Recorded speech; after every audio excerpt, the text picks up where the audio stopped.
بسم الله الرحمن الرحيم. هل الهاتف النقال هو نعمة أو نقمة؟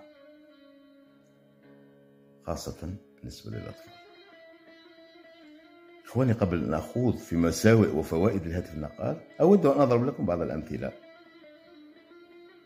مثلا إذا أنت دخلت التيك توك أو الانستغرام فإنك حتما سترى وتسمع ما لا يرضيك، فمعظم أبنائنا ينشرون صورهم مصحوبة بالموسيقى والغناء الماجن، أو ينشرون صور مغنيات بلباس فاضح أكرمكم الله، أو حتى النساء الكاسيات العاريات.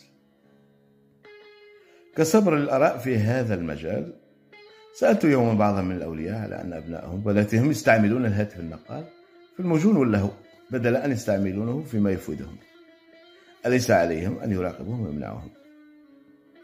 فجلهم يقول لي هذا الوقت وقتهم، والذر كامل عقلية واحدة ما نقدروش نحكموا فيهم.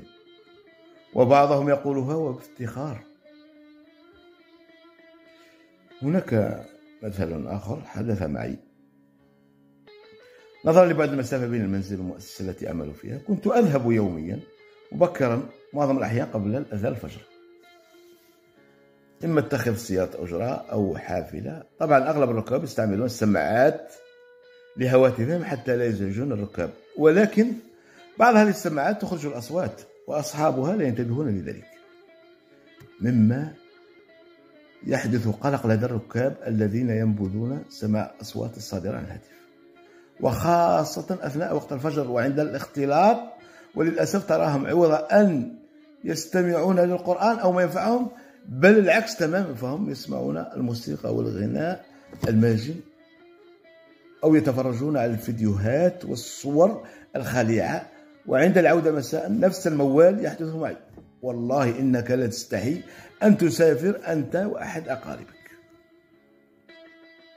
في إحدى المرات سألت أحد النساء: لماذا تنشرين فيديوهات الغناء والرقص بحسابك والنساء بلباس فاضح؟ تصوروا أنها قالت لي: راجلي على باله بيا وهو راضي بهذا، واحد ما دخلوا فيا. طلبت من أخرى كان ابنها بجانبي قد أخذ هاتفها وبدأ يسمع للغناء والموسيقى أن تمنعه عن ذلك. ردت علي وهي تضحك: دعه فهو حر يسمع ما يشاء. ومن هذا المنطلق آتي وأعرف الهاتف النقال فأقول: هو سلاح ذو حدين، يستخدم للخير وللشر، واستخدامه نابع من نيات المستخدمين. طبعا إن أنت استخدمته في الخير فهو خير، والعكس صحيح. الهاتف النقال يعتبر أخطر